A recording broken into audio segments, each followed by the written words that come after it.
সম্মানিত উপস্থিতি, আমরা ইতিমধ্যে গত শুক্রবার পর্যন্ত জুমার দিন পর্যন্ত খুতবায় 6 নম্বর হাদিস পর্যন্ত আলোচনা করেছিলাম। আজকে আলোচনা করব ধারাবাহিকভাবে 7 নম্বর হাদিস থেকে। عن أبي رقية تميم بن عوس الداري رضي الله عنه أن النبي صلى الله عليه وسلم قال الدين النصيحة لله ولكتابه ولرسوله ولأئمة المسلمين وعاماتهم। হাদিস খানা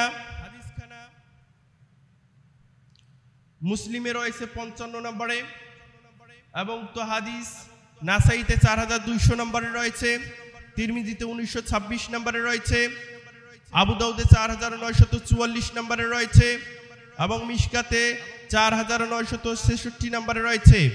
এবং তো হাদিস খানা ইমাম নববী রাহিমাহুল্লাহর হাদিসে 40 কিতাবের 7 নম্বর হাদিস।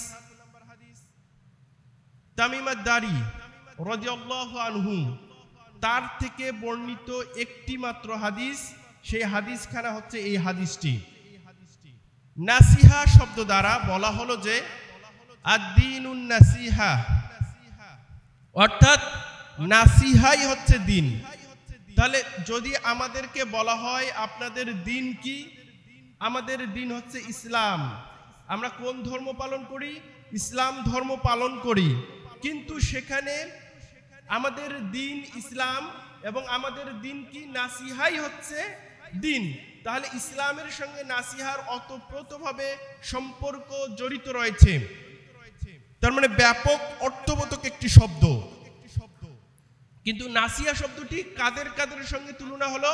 লিল্লাহি ওয়ালি কিতাবিহি ওয়ালি রাসূলিহি ওয়ালি আইম্মাতিল মুসলিমিন ওয়া আম্মাতিহিম, এই 5টি শব্দের সঙ্গে এখানে জড়িয়ে দেয়া হয়েছে এই নাসিহা শব্দটিকে।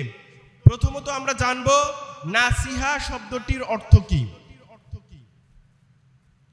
নাসিহা শব্দের অর্থ হচ্ছে সামগ্রিক কল্যাণ কামনা করা, যাবতীয় কল্যাণ কামনা করার নাম হচ্ছে নাসিহা। তার মানে আপনি যে কোনো ব্যাপারে আপনাকে নাসিহা যদি আপনি বোঝাতে চান, তার মানে আপনাকে কল্যাণ কামনা করতে হবে।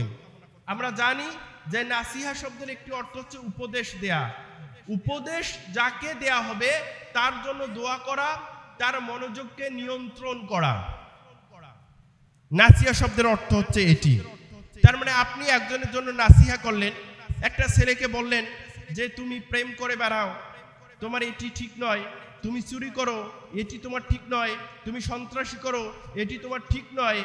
তাহলে তার জন্য যখন আমরা নাসিহা করব, তাহলে অবশ্যই তার জন্য আমরা দোয়া করব সালাতের মাধ্যমে, সালাত শেষে অথবা আল্লাহর কাছে হাত উত্তোলন করে অথবা যে কোনো ভাবে আমরা তার জন্য দোয়া করব, হে মহান রব, আমি তাকে নাসিহা করেছি, সে যে চুরি থেকে যেন বিরত থাকে, জেনা থেকে বিরত থাকে, সে প্রেম থেকে বিরত থাকে, অবৈধ সম্পর্ক থেকে বিরত থাকে, সে যে এগুলো যাবতীয় অশ্লীল কর্মকাণ্ড রয়েছে এগুলো থেকে বিরত থাকার জন্য তাকে আমি নাসিহা করেছি, উপদেশ দিয়েছি, হে মহান রব তুমি তাকে তৌফিক দান করো। তার মানে বিচারক কেমন হতে হবে সমাজে? বিচারক হতে হবে তেমন, মেম্বার চেয়ারম্যান পার্লামেন্টের সদস্য হতে হবে তেমন, যিনি নাসিহা করবেন সঙ্গে সঙ্গে মহান রবের কাছে দোয়া করবেন, হে মহান রব আমি তাকে যা উপদেশ দিয়েছি সেগুলো পালন করার মতো তৌফিক এনায়েত করো। আপনি একজনকে সালাতের জন্য নাসিহা করলেন, শুধু সালাতের জন্য নাসিহা করেই ক্ষান্ত থাকবেন না, তাকে অকথ্য ভাষায় অশ্লীল ভাষায় গালিগালাজ করবেন না, বরঞ্চ তাকে সালাতের জন্য নাসিহা করার সঙ্গে সঙ্গে আপনার আরো একটি কাজ হচ্ছে তার জন্য দোয়া করা মহান রবের নিকটে। আরবি ভাষায় নাসিহা শব্দের অর্থকে ব্যক্ত করতে পারে, প্রকাশ করতে পারে এমন একক কোনো শব্দ নেই। এটি এমন ব্যাপক অর্থ বোঝায়। এটি সংক্ষিপ্ত একটি নাম, সারাংশপূর্ণ প্রবাদ বচনমূলক একটি শব্দ। এর ব্যাপকতা অনেক বেশি। এখন আসুন নাসিহা কিভাবে আল্লাহর সাথে সম্পৃক্ত, সম্পর্কযুক্ত, এই হাদিসের মধ্যে বলা হয়েছে যে লিল্লাহি, এই নাসিয়া শব্দটি কার সঙ্গে সম্পৃক্ত? লিল্লাহি, আল্লাহর সাথে সম্পৃক্ত। আপনি কি আল্লাহকে বলবেন যে হে আল্লাহ, তুমি এই পৃথিবীটা সুন্দর করে চালাতে পারছো না, আরো ভালো করে চালাও। হে আল্লাহ, আজকে বৃষ্টি হচ্ছে, তুমি একটু রোদ দিয়ে দাও। আল্লাহ কি এগুলোর প্রয়োজন আছে? আল্লাহ তাআলা যাবতীয় উপদেশ থেকে নিজেকে মুক্ত রাখেন। তাহলে আল্লাহর সাথে কিভাবে সম্পর্ক যুক্ত হবে এটি আমাদের জানা দরকার আছে কিনা?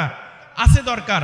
আল্লাহর সাথে নাসিয়া শব্দটি যখন সম্পর্ক যুক্ত হবে তখন এর অর্থ হচ্ছে আল্লাহর উপর ঈমান আনা, তাকে সর্বপ্রকার শিরক থেকে মুক্ত রাখা, তার যাবতীয় যে গুণাবলী রয়েছে, গুণবাচক নামগুলো রয়েছে, তার কোনোটিকে অস্বীকার না করা, তার পূর্ণাঙ্গ ও মহৎ গুণাবলী দ্বারা তার সত্তাকে গুণান্বিত করা।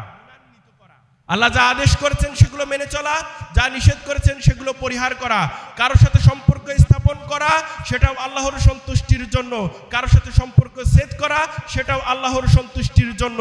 আল্লাহ তাআলা যে সকল নিয়ামত দিয়েছেন সেগুলোর স্বীকার করা, সেগুলোর স্বীকার স্বরূপ শুকরিয়া আদায় করা। এই যে আল্লাহর সাথে সম্পর্কিত নাসিহা শব্দটি কত ব্যাপক অর্থবোধক। ওয়ালি কিতাবিহি, এবং তার কিতাবের জন্য।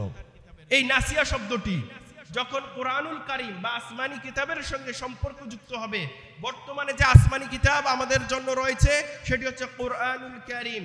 এই কোরআনুল কারীমটা আমাদের সঙ্গে কিভাবে সম্পর্কযুক্ত হবে, নাসিয়ার ক্ষেত্রে ব্যবহৃত হবে। সেখানে অনেক আয়াত রয়েছে, মুহকামাত আয়াত রয়েছে, মুতাশাবিহা রয়েছে, আম আয়াত রয়েছে। যখন আমরা মুহকামাত আয়াতগুলো পড়ব সেগুলো আমল করার চেষ্টা করব। মুতাশাবিহা যেগুলো আয়াত রয়েছে যার অর্থ আমরা স্পষ্ট জানি না, সেগুলোর ব্যাপারে ঈমান রাখবো যে এগুলোর হয়তো কোনো অর্থ মর্ম অবশ্যই আছে যেগুলো আল্লাহ তাআলা বুঝাতে চেয়েছেন। আম যে আয়াতগুলো রয়েছে সেগুলো নিয়ে আলোচনা করতে হবে, অন্যদের কাছে পৌঁছাতে হবে। এই কোরআনের মধ্যে যে প্রেক্ষাপটগুলো রয়েছে, যে ঘটনাগুলো রয়েছে, সেখান থেকে শিক্ষা নিতে হবে, আদেশ নিষেধগুলো মেনে চলতে হবে। জান্নাতের বর্ণনা যখন আসবে তখন মনে মনে খুশি হতে হবে, জাহান্নামের বর্ণনা যখন আসবে তখন জাহান্নামের জন্য নিজেকে যাতে জাহান্নাম থেকে মুক্ত করতে পারি সেজন্য মনকে বোঝাতে হবে এবং মনে মনে এটা বাসনা করতে হবে, হে মহান রব, তুমি আমাকে জান্নাত দিও, জাহান্নাম থেকে মুক্ত করিও। এই যে কিতাবের সঙ্গে যখন সংশ্লিষ্ট হবে এই অর্থগুলো এখানে বহন করে। আরো অনেক অর্থ এখানে দেয়া যেতে পারে। নাসিহা শব্দটি যখন কিতাবের সাথে সম্পৃক্ত হবে, শুধু তাই নয়, এরপরে যে আছে ওয়ালি রাসূলিহি, রাসূলগণের ব্যাপারে নাসিহা কিভাবে। আমি আপনি কি রাসূলগণকে নাসিহা করতে পারবো? আমাদের সেই সক্ষমতা আছে, ক্যাপাবিলিটি এবিলিটি আছে, সেই ধরনের জ্ঞান আছে? নেই। তাহলে রাসূলগণের ক্ষেত্রে কিভাবে নাসিহা শব্দটি সম্পৃক্ত হবে? রাসূলগণ যা নিয়ে এসেছেন সেগুলোর উপরে ঈমান আনতে হবে, যা নিষেধ করেছেন সেগুলো থেকে বিরত থাকতে হবে। সূরা হাশরের 7 নম্বর আয়াতে মহান রব বলেন, ওয়ামা আতাকুমুর রাসূলু ফাখুযুহু ওয়ামা নাহাকুম আনহু ফান্তাহু ওয়াত্তাকুল্লাহ ইন্নাল্লাহা শাদীদুল ইকাব। যে আল্লাহ রাসূল সাল্লাল্লাহু আলাইহি সাল্লাম তোমাদের জন্য যা নিয়ে এসেছেন তা তোমরা ধরো, আঁকড়ে ধরো, আর যা নিষেধ করেছেন তা থেকে তোমরা বিরত থাকো। আল্লাহকে ভয় করো, নিশ্চয়ই তিনি শাস্তি দানে অত্যন্ত কঠোর। অর্থাৎ রাসূল সাল্লাল্লাহু আলাইহি সাল্লামের উপরে আমরা এভাবেই ঈমান রাখবো। তিনি যা দিয়েছেন সেগুলো ওহীর মাধ্যমেই দিয়েছেন। তিনি ওহী ছাড়া শরীয়তের ব্যাপারে কোনো কথা বলেন না। এগুলো ব্যাপারে আমাদের ঈমান রাখতে হবে। রাসূল সাল্লাল্লাহু আলাইহি সাল্লামের উপর দরুদ সালাম পেশ করতে হবে। এগুলো হচ্ছে তার সাথে সম্পৃক্ত নাসিহা শব্দের অর্থ। ওয়ালি আইম্মাতিল মুসলিমিন, এবং যিনি মুসলমানদের নেতা হবেন, ইমাম হবেন, তার ব্যাপারে আমাদেরকে দোয়া করতে হবে যে হে মহান রব, এই নেতাকে আপনি ইসলামী শরিয়া অনুযায়ী এই দেশ পরিচালনার সক্ষমতা দান করুন, তিনি যাতে সুন্দরভাবে এই দেশটা গঠন করতে পারে সেই তৌফিক দান করুন। অন্যদেরকে বোঝাতে হবে যে তিনি আমাদের নেতা, তার পিছনে সালাত আদায় করতে হবে, তার যে ভালো ভালো দিকগুলো রয়েছে সেগুলো ব্যাপারে প্রশংসা করতে হবে। যদি কোনো খারাপ দিক থেকে থাকে তাহলে তাকে সে ব্যাপারে জানাতে হবে, চিঠির মাধ্যমে হোক অথবা অন্য কোনো মাধ্যমে হোক, তার কাছে যাতে পৌঁছে যে আপনার এই দিকটি শরীয়ত সম্মত নয়, এই দিকটি জনগণের উপকারে আসছে না, কল্যাণার্থে আসছে না, সে ব্যাপারটি তাকে অবহিত করতে হবে। তার মানে সুযোগ দিতে হবে। এবং সাধারণ জনগণের জন্য এই নাসিহা শব্দটি কিভাবে সম্পৃক্ত হবে? তার মানে আপনি একজন সাধারণ যে কোনো লোক, তার জন্য সবসময় কল্যাণ কামনা করতে হবে। যে কোনো লোক, সাধারণ লোক, শাসক পর্যায়ের নয়, ইমাম পর্যায়ের নয়, নেতা পর্যায়ের নয়, সাধারণ জনগণ, আপনি তাকে কোনো নাসিহা করছেন, তার জন্য আপনাকে কল্যাণ কামনা করতে হবে। যেমনই ভাবে আমি বলতেছিলাম যে আপনি একজনকে বললেন যে তুমি সালাত আদায় করো না, তুমি সালাত আদায় করবে, শুধু এতটুকুই ক্ষান্ত থাকবেন না, তার জন্য কল্যাণ কামনা করতে হবে। হে মহান রব, তুমি তাকে 5 ওয়াক্ত সালাত আদায়কারী বানিয়ে দাও। যে কোনো ব্যাপারে, একটা ছেলে পড়াশোনা করে না, পড়াশোনায় ভালো না, তাকে আপনি উপদেশ দিবেন, সাথে সাথে মহান রবের কাছে আপনি দোয়া করবেন, হে মহান রব, তার মেধাকে বাড়িয়ে দাও, পড়াশোনায় মনোযোগী করে দাও। কিন্তু আমরা অনেক নেতাকে দেখতে পাই শুধুমাত্র কি করে? চোরের বিচার করে। কতটুকু? ততটুকু পর্যন্ত মার আর মার, মার আর মার, মার দিচ্ছে ঠিকই, তাকে পুলিশের হাতে সুপর্দ করছে, কিন্তু এমন নেতা বিচার করছে যে নেতা জীবনে মসজিদের ঘরও দেখে নাই। তার জন্য দোয়া করবে কি? আপনি বিচার করেন, শরীয়ত অনুযায়ী করেন, কিন্তু মহান রবের কাছে তার কল্যাণ কামনা করতে হবে। হে মহান রব, তার উপার্জন সক্ষমতা বাড়িয়ে দাও, তার উপার্জন ক্ষমতা এমন করে দাও যাতে তাকে আর চুরি করতে না হয়, তাকে চুরি থেকে বিরত রাখার তৌফিক দান করো। সম্মানিত উপস্থিতি, আমরা পরের হাদিসে যাই। ইবনে ওমর রাদিয়াল্লাহু আনহু থেকে হাদিসটি বর্ণিত। তিনি বলেন, আল্লাহ রাসূল সাল্লাল্লাহু আলাইহি ওয়াসাল্লাম বলেছেন, উমিরতু আন উকাতিলান নাস হাত্তা ইয়াশহাদু আল্লা ইলাহা ইল্লাল্লাহ ওয়া আন্না মুহাম্মাদার রাসূলুল্লাহ। এখানে কি বলা হয়েছে? উমিরতু আন উকাতিলান নাস, আমাকে মানুষের সঙ্গে যুদ্ধ করার জন্য, লড়াই করার জন্য আদেশ করা হয়েছে। হাত্তা ইয়াশহাদু, যতক্ষণ না তারা সাক্ষ্য দেয়, আল্লা ইলাহা ইল্লাল্লাহ ওয়া আন্না মুহাম্মাদার রাসূলুল্লাহ, যে আল্লাহ ছাড়া প্রকৃত সত্যিকারের হক কোনো ইলাহ নেই, এবং মুহাম্মদ সাল্লাল্লাহু আলাইহি ওয়াসাল্লাম আল্লাহর হচ্ছেন প্রেরিত রাসূল। ওয়া ইউকিমুস সালাহ ওয়া ইউতুজ যাকাত, এবং সালাত কায়েম করে, যাকাত প্রদান করে, এই বিষয়গুলো বলা হলো। ফাইদা ফাআলু যালিকা আসামু মিন্নি দিমাআহুম ওয়া আমওয়ালাহুম ইল্লা বিহাক্কিল ইসলাম। যদি তারা এরকমটা করে, আল্লাহ এবং আল্লাহকে সাক্ষ্য দেয় যে আল্লাহ ব্যতীত হক কোনো ইলাহ নেই, রাসূল সাল্লাল্লাহু আলাইহি সাল্লাম, মুহাম্মদ সাল্লাল্লাহু আলাইহি সাল্লাম হচ্ছেন আল্লাহর রাসূল, তিনি সালাত প্রতিষ্ঠা করেন, সালাত আদায় করেন, যাকাত প্রদান করেন, এগুলো কাজ যদি করে, তখন রাসূল সাল্লাল্লাহু আলাইহি সাল্লাম বললেন যে ওই ব্যক্তি আমার নিকট থেকে তার যে রক্ত রয়েছে, জীবন এবং সম্পদ, সে বাঁচিয়ে নিল, রক্ষা করবে, যদি তারা এরকম করে। ইল্লা বিহাক্কিল ইসলাম, তবে যদি ইসলামের হক থাকে তা ব্যতীত। ইসলামের হক কি? ইসলামের হক হচ্ছে যে 3 ধরনের ব্যক্তিকে হত্যা করা যায় কেসাসের জন্য। একটা কেসাসের জন্য 3টা, আমরা আমাদের এই ধারাবাহিক আলোচনা যে আছে সেখানে আমাদের আসবে, 14 নম্বর হাদিসেই আসে এই হাদিসটি ইমাম নববীর। তো আমি একটু বলে দেই যে 3টা বিষয় আছে, আস-সাইয়্যিবুজ জানি, ওয়ান নাফসু বিন নাফসি, ওয়াত তারিকু লিল জামাআতিল মুফারিকু লিদীনিহি। একটা হচ্ছে সে যে জেনা করে। কেমন জেনাকারী? বিবাহিত নারী পুরুষ যদি জেনা করে তাহলে তাকে রজম করে দিতে হবে। ওয়ান নাফসু বিন নাফসি, শরীয়ত সম্মত কারণ ছাড়া যদি কেউ কাউকে হত্যা করে, একজন আরেকজনকে হত্যা করলো, তাহলে কিসাস স্বরূপ তাকে হত্যা করা যাবে। আর যে ব্যক্তি মুরতাদ হবে, এই জমিনে আল্লাহ এবং তার রাসূলের বিরুদ্ধে বিরুদ্ধাচরণ করবে, মুসলিমের জামাত ত্যাগ করে সে একাকী আল্লাহ এবং তার রাসূলের বিরুদ্ধে যদি বিরুদ্ধাচরণ করে, বিদ্রোহ ঘোষণা করে, ওই ব্যক্তিকে হত্যা করা যাবে। এই তিন ধরনের ব্যক্তি। তার মানে তার জীবন সম্পদ রক্ষা করবে ততক্ষণ পর্যন্ত যতক্ষণ এই তিনটা কাজ করবে। যে বিবাহিত যদি কি করে, জেনা করে, তার মানে তো তাকে রজম করতে হবে। কেউ যদি নিরাপদ মানুষকে কাউকে যদি সে হত্যা করে, তাহলে তাকে কি করতে হবে? হত্যা করে দিতে হবে। আর যদি সে মুসলিম জামাত পরিত্যাগ করে, আল্লাহ এবং তার রাসূলের কি করে, বিরুদ্ধাচরণ করে, বিদ্রোহী ঘোষণা করে, তখন তাকে কতল করে দিতে হবে। এই হচ্ছে ওয়া হিসাবুহুম আলাল্লাহি তাআলা। আর তার হিসাব নেওয়ার দায়িত্ব আল্লাহর উপরে ন্যস্ত। বাকি যা করবে সেটা আল্লাহর উপর ন্যস্ত। অন্য কোনো কাজ করলে আমরা সেগুলোর ব্যাপারে আসলে শরীয়ত সম্মত নয়, যেগুলো শরীয়ত নয় সেগুলোর ব্যাপারে আমরা কি করব না, বিচার করব না। যেগুলোর কারণে ইসলাম বিচার করার আপনাকে দায়ভার দিয়েছে সেগুলো করবেন। কিন্তু সে ফাসিক করতেছে, খারাপ কাজ করতেছে, নষ্টামি করতেছে, আপনি তাকে বিরত রাখতে পারেন। আর কি করবেন? আল্লাহর উপরে ন্যস্ত থাকবে, কারণ পরকালে তার জবাবদিহি করতে হবে এর জন্য, সে যে পাপ কাজ করতেছে, খারাপ কাজ করতেছে, এগুলোর জন্য। সম্মানিত উপস্থিতি, এই জায়গা থেকে আমরা স্পষ্ট বুঝতে পারি যে আমাদেরকে সালাতটা আদায় করতেই হবে। এখন আমাদের মাঝে তো সালাত আদায়কারী এমন যে 6 মাসে একদিন সালাত আদায় করে না, এরকম লোকও আছে। মাঝে মাঝে শুক্রবারে দেখা যায়।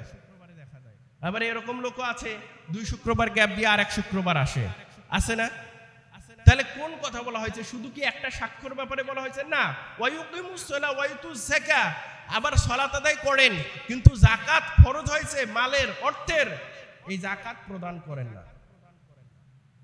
তাহলে ওই ব্যক্তিও কি হবে? 3টা শর্তই তাকে পালন করতে হবে। রাসূল সাল্লাল্লাহু আলাইহি ওয়াসাল্লাম তো তখন বলছেন, ফাইদা ফাআলু যালিকা আসামু মিন্নি দিমাআহুম ওয়া আমওয়ালুহুম ইল্লা বিহাক্কিল ইসলাম। যখন এই 3টা কাজ করবে, তখন ওই ব্যক্তি কি করবে? যে আমার নিকট থেকে তার জীবন এবং মাল রক্ষা করে নেবে। তিরমিজির এই যে হাদিসটা বললাম, এই হাদিসটা বুখারীতে 25 নম্বরে রয়েছে, মুসলিমে 22 নম্বরে রয়েছে। তিরমিজির 2608 নম্বর হাদিস, আবু দাউদের 2641 নম্বর হাদিস, আনাস ইবনে মালিক রাদিয়াল্লাহু আনহু থেকে বর্ণিত, সেখানে অনুরূপ হাদিসটা রয়েছে, কিন্তু কথা কিছু, শব্দ কিছু ভিন্ন রয়েছে। যেমন রাসূল সাল্লাল্লাহু আলাইহি সাল্লাম বলেছেন, উমিরতু আন উকাতিলান নাস হাত্তা ইয়াশহাদু আল্লা ইলাহা ইল্লাল্লাহ ওয়া আন্না মুহাম্মাদার রাসূলুল্লাহ। এই বাক্যটা এখানে ঠিক আছে। তারপরে বলা হচ্ছে যে ওয়া আইয়াস্তাকবিলু কিবলাতানা, ওই ব্যক্তি কি করবে? আমাদের কাছ থেকে, আমার কাছ থেকে তার জীবন সম্পত্তিগুলো রক্ষা করে নেবে। কতক্ষণ পর্যন্ত নেবে? যতক্ষণ না সে, ততক্ষণ পর্যন্ত নেবে যতক্ষণ সে আল্লাহ এবং রাসূলে কি দেবে? সাক্ষ্য দেবে। তারপরে ওয়া আইয়াস্তাকবিলু কিবলাতানা, আমাদের কিবলাকে কিবলা হিসেবে গ্রহণ করবে। ওয়া ইয়াকুলু যাবিহাতানা, আমাদের যাবেহ করা গোশত খাবে। যাবেহ কিভাবে করি আমরা? আল্লাহর নাম নিয়ে যাবেহ করি, অর্থাৎ আল্লাহর নামে যাবেহ করা পশু ভক্ষণ করবে। ওয়া ইউসাল্লু সালাতানা, এবং আমাদের সাথে আমাদের মতো করে সালাত আদায় করবে। তার মানে এই কাজগুলো করবে। ফাইদা ফাআলু যালিকা হুরমাত আলাইনা দিমাআহুম ওয়া আমওয়ালুহুম ইল্লা বিহাক্কিহা। যদি কেউ এই কাজগুলো করে, তাহলে কি বলছেন রাসূল সাল্লাল্লাহু আলাইহি সাল্লাম? হুরমাত আলাইনা, আমাদের নিকট থেকে তারা হারাম করে নেবে। আমওয়ালুহুম ওয়া দিমাউহুম, তাদের সম্পদ এবং তাদের রক্ত অর্থাৎ জীবন কি করে নেবে? হারাম করে নেবে। যদি তারা এই কাজগুলো করে, তার মানে রক্ষা করে নেবে, বাঁচিয়ে নেবে। এবং বলা হয়েছে লাহুম মা লিল মুসলিমিনা ওয়া আলাইহিম মা আলাল মুসলিমিন, তাহলে মুসলিমরা যে অধিকার পায় তারাও সেই অধিকারগুলো পাবে। আর মুসলিমদের ক্ষেত্রে যে আইন প্রযোজ্য হবে, তাহলে ওই সকল মুসলমানের ক্ষেত্রে আইনগুলো প্রযোজ্য হবে। কাদের ক্ষেত্রে? যারা আল্লাহ এবং তার রাসূলের সাক্ষ্য দেবে, যারা আমাদের কিবলাকে কিবলা হিসেবে গ্রহণ করবে, আমাদের যাবেহ করা পশু ভক্ষণ করবে, এবং আমাদের মতো করে সালাত আদায় করবে তারা। এখানে কথাটা স্পষ্ট হয়ে গেল। আরেকটা হাদিস রয়েছে আবু হুরায়রা রাদিয়াল্লাহু আনহু থেকে বর্ণিত, মুসলিমের 21 নম্বরে, যে ব্যক্তি হাত্তা ইয়াশহাদু আল্লা ইলাহা ইল্লাল্লাহ, যে ব্যক্তি সাক্ষ্য দেবে আল্লাহকে যে আল্লাহ ব্যতীত প্রকৃত কোনো ইলাহা নেই, ওয়া ইউমিনু বি ওয়া বিমা জিতু বিহি, এবং আমি যা আনয়ন করেছি এই আনিত দিনের উপরে ঈমান আনে, তার মানে তারা তাদের জীবন এবং সম্পদ আমাদের নিকট থেকে বাঁচিয়ে নেবে। আমরা স্পষ্ট হলাম, তার মানে মুসলমানদের জীবন এবং মাল আমরা কোনোভাবে ভক্ষণ করতে পারি না। কিন্তু মুসলিম সমাজে এটা দেখা যায়। কিভাবে ভক্ষণ করে? ছেলে তো কাফের হয় নাই, মুরতাদ হয় নাই, মেয়ে তো কাফের হয় নাই, মুরতাদ হয় নাই, মেয়ের যেটা সম্পদ মেয়েই পাবে, তো ছেলে কি পাবে? কোনোভাবে পাবে না। দিচ্ছি তো আমরা, এক ছেলেকে বেশি দিচ্ছি, এক ছেলেকে কম দিচ্ছি, অথচ হজ করে আসছে হাজী সাহেব। হইল নাকি? যার হক যতটুকু ততটুকুই দিতে হবে। আপনি 1 ইঞ্চিও নিতে পারবেন না, আরেকজনকে দিতে পারবেন না। আর এক ভাই আর এক ভাইয়ের সম্পদ নেয় কেমনে, এটাই তো বুঝে আসে না। নেয়াটাও হারাম। কিন্তু এই ভাই এই ফুসলিয়ে ফাসলিয়ে বাবাকে নিয়ে গিয়ে রেজিস্টার করে নিয়েছে জমিটা, অন্য ভাই জানেই না। এগুলো হারাম। আল্লাহ তাআলা আমাদেরকে এগুলো থেকে বাঁচিয়ে রাখুন, সবাই বলে আল্লাহুম্মা আমিন। সম্মানিত উপস্থিতি, পরের হাদিস, তার মানে ইমাম নববী রাহিমাহুল্লাহর 9 নম্বর হাদিস এই কিতাবের, যে হাদিসখানা বুখারীতে 7288 নম্বরে রয়েছে, মুসলিমে 1337 নম্বরে রয়েছে। আবু হুরায়রা রাদিয়াল্লাহু আনহু থেকে বর্ণিত, আন আবি হুরায়রা রাদিয়াল্লাহু আনহু, তিনি এই হাদিসখানা বলেন, ক্বালা সামিতু রাসূলুল্লাহ সাল্লাল্লাহু আলাইহি ওয়াসাল্লাম ইয়াকুল, তিনি বলেন আমি রাসূল সাল্লাল্লাহু আলাইহি ওয়াসাল্লাম থেকে শ্রবণ করেছি, তিনি বলেছেন, মা নাহাইতুকুম আনহু ফাজতানিবুহু, আমি তোমাদেরকে যা নিষেধ করেছি সেগুলো থেকে তোমাদেরকে বিরত রাখো। এই যে সূরা হাশরের যে 7 নম্বর আয়াত, ঠিক সেম, ওয়া মা আতাকুমুর রাসূলু ফাখুযুহু ওয়া মা নাহাকুম আনহু ফান্তাহু, আমি যা নিয়ে এসেছি, রাসূল সাল্লাল্লাহু আলাইহি ওয়াসাল্লাম যা নিয়ে এসেছেন, মহান রব বললেন তা তোমরা গ্রহণ করো, আর যা নিষেধ করেছেন তা থেকে বিরত থেকো। আর অত্র হাদিসে বলা হচ্ছে রাসূল সাল্লাল্লাহু আলাইহি ওয়াসাল্লাম বলেন যে মা নাহাইতুকুম আনহু ফাজতানিবু, আমি তোমাদেরকে যা নিষেধ করেছি সেগুলো থেকে তোমরা নিজেদেরকে বিরত রাখো। ওয়া মা আমারতুকুম বিহি ফাতু মিনহু মাস্তাতা'তুম, আর আমি যা তোমাদেরকে আদেশ করেছি তোমাদের সাধ্য অনুযায়ী তা তোমরা আমল করো। সূরা তাকাবুন, কোরআনুল কারীমের 64 নম্বর সূরা 16 নম্বর আয়াতে মহান রব বলেন যে তোমরা তোমাদের সাধ্য অনুযায়ী এটা গ্রহণ করো,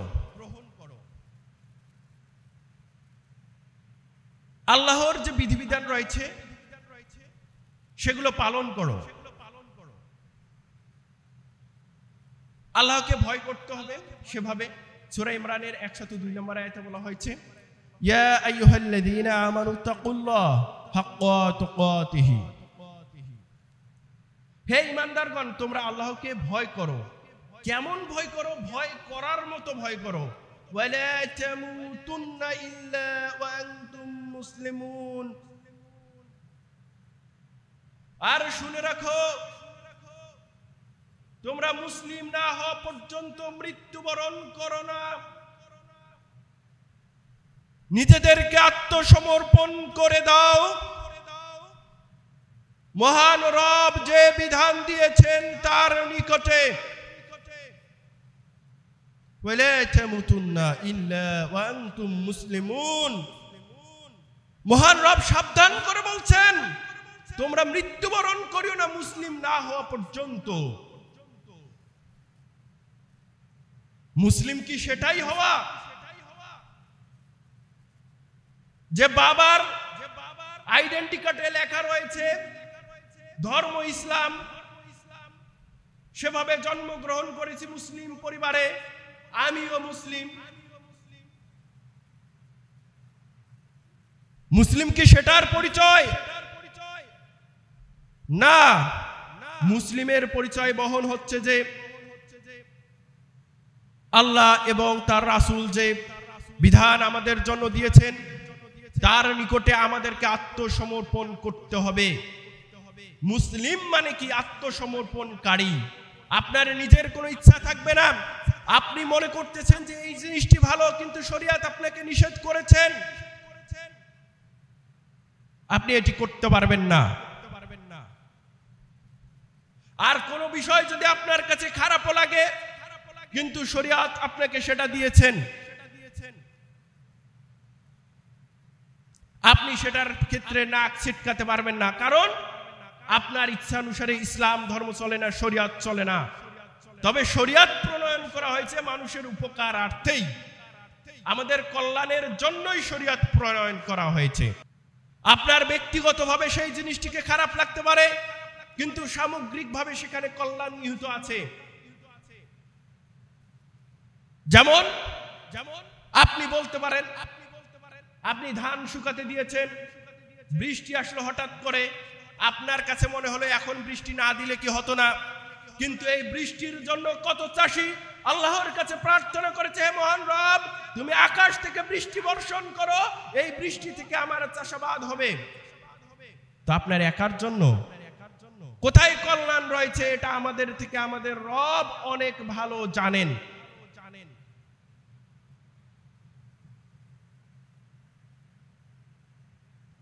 সম্মানিত হাজিরিন, আমাদের জন্য কোনো কিছু কঠিন করে দেননি মহান রব এবং রাসূল সাল্লাল্লাহু আলাইহি সাল্লাম, সবকিছুতেই সহজ করে দিয়েছেন, সহজ করতে চেয়েছেন যে তোমাদের সামর্থ্য অনুযায়ী তোমরা তা পালন করো। সূরা বাকারা 286 নম্বর আয়াতে মহান রব বলেন, লা ইউকাল্লিফুল্লাহু নাফসান ইল্লা উসআহা। তোমাদের সামর্থ্যের অতিরিক্ত জিনিস তোমাদের উপরে চাপিয়ে দেওয়া হয়নি, তোমাদেরকে বাধ্য করা হয়নি যে তোমাদের সামর্থ্যের বাইরে এমন কোনো কাজ করবে। সূরা হজের 78 নম্বর আয়াতে বলা হয়েছে, ওয়ামা জাআলা আলাইকুম ফিদ-দীনি মিন হারাজ। দিনের ব্যাপারে কষ্টকর কোনো বিষয় তোমাদের জন্য ধার্য করা হয়নি, মহান রব বলেন। সব সময় দিনটাকে আমাদের জন্য সহজ করা হয়েছে। তার মানে আমাদের সামর্থ্য অনুযায়ী আমাদেরকে কি করতে হবে? এই দিনটাকে পালন করতে হবে। আপনি দেখেন না ইসলাম কত সহজ করে দিয়েছে। ছোট্ট একটা কথা, আপনাকে সালাত আদায় করতে হবে, সালাতটা বাধ্যতামূলক করা হয়েছে। তো সালাতের আগে কি করতে হবে আপনাকে? আপনি অপবিত্র থাকলে তাহারাত অর্জন করতে হবে, পবিত্রতা অর্জন করতে হবে। কি দিয়ে? পানি দিয়ে করতে হবে। পানি নাই কি করবেন? মাটি আছে তায়াম্মুম করবেন। মাটিও নাই কি করবেন? এমন এক জায়গায় আছেন, বিমান আছেন যেখানে মাটি কোনো কিছুই পাচ্ছেন না, আপনি যে অবস্থায় আছেন সেই অবস্থায় আপনাকে পড়তে হবে। আপনাকে দাঁড়িয়ে সালাত আদায় করতে হবে, আপনি সেটা পাচ্ছেন না, বসে পড়বেন। বসে পারছেন না, শুয়ে পারবেন, শুয়ে মাথা নাড়িয়ে পড়বেন, তাও পাচ্ছেন না, ইশারায় পড়বেন। তো আপনার জন্য ইসলাম ধর্ম সহজ করে দিছে না? যদি এটা এখানেই থাকতো যে কেমনে হয় হোক তাকে ওযু করেই সালাত আদায় করতে হবে, তাকে গোসল ফরজ হয়েছে গোসল করেই তাকে সালাত আদায় করতে হবে, তাহলে সেটা অনেক বেশি কষ্টকর হতো কিনা? অনেক বেশি কষ্টকর হতো। কিন্তু ইসলামটা সব সময় আমাদের জন্য সর্বাবস্থায় সহজ করেছেন মহান রব। কেমনে সহজ হয়, আমরা কেমনে সুন্দরভাবে এটা পালন করতে পারি, সেজন্য সব সময় দিয়েছেন। আপনি ফজরের সালাত পড়েন, সময় মতো পড়তে হবে, অক্ত মতোই পড়তে হবে। কোনো কারণে আপনি ফজরে টের পাননি, এখন আমাদের মোবাইলে অ্যালার্ম দেওয়ার ব্যবস্থা আছে, আমরা সুন্দর মতো টের পাবো সেটা। কোনো কারণে আপনি পাননি টের, তো ইসলাম কি আপনাকে বলছে যে আপনার না পড়লেই হবে, আপনার জন্য দণ্ডবিধি এখন প্রযোজ্য করা হবে? নয়, বরঞ্চ বলছে যখন আপনি জাগনা পেয়েছেন তখন আপনি ফজরের সালাতটা আদায় করে নেন। এটা সহজ না ইসলাম? প্রত্যেকটা ক্ষেত্রে আপনি দেখবেন যে আপনার জন্য সহজ করা হয়েছে। সম্মানিত উপস্থিতি, এবং আমরা আরো দেখতে পাবো প্রত্যেকটা ক্ষেত্রে, আমি এর আগেও কিছু আলোচনা করেছি যে সওয়াবের ক্ষেত্রে মহান রব সেগুলো দ্রুত দিতে চান, দ্রুত দেন, সওয়াব দেন কল্যাণের ক্ষেত্রে, ভালো দিকের ক্ষেত্রে, কিন্তু কাউকে পথভ্রষ্ট করবেন এটা সহজে দিতে চান না, পাপ দেন না। কেমনে? আমরা এই কিতাবে একটি হাদিস জানবো অবশ্য, সেটা হচ্ছে কেউ যদি ভালো কাজের নিয়ত করে করতে না পারে তাও সব, করলে তো 10 গুণ সব। আর কেউ যদি খারাপ কাজের নিয়ত করে তাকে গোনা দেওয়া হয় না যতক্ষণ না সে সেটা করে। তার মানে ভালো আমাদের জন্য কি সব থেকে সুবিধা করা হয়েছে না? কেমনে আমরা সব ইনকাম করতে পারি, সব অর্জন করতে পারি, সেজন্য সহজ করা হয়েছে ইসলামটাকে আমাদের জন্য। আরেকটা বিষয়, এই হাদিসের মধ্যে বলা হয়েছে যে ফাইন্নামা আহলাকাল্লাযীনা মিন ক্বাবলিকুম কাসরাতু মাসাইলিহিম ওয়া ইখতিলাফুহুম আলা আনবিয়াইহিম। তোমাদের পূর্ববর্তী লোকেরা ধ্বংস হয়েছিল কি কারণে? বেশি বেশি প্রশ্ন করার কারণে। আর কি কারণে ধ্বংস হয়েছিল? আর ধ্বংস হয়েছিল তাদের নবীদের সাথে ইখতিলাফ করার কারণে। দেখেন, নবী রাসূলগণ কোন একটা বিধান দিয়েছেন, তাদেরকে পালন করার জন্য বলেছেন, কিন্তু তারা সেটা করে নাই। নবী রাসূলের সাথে তারা কি করেছিল? ইখতিলাফ করেছিল।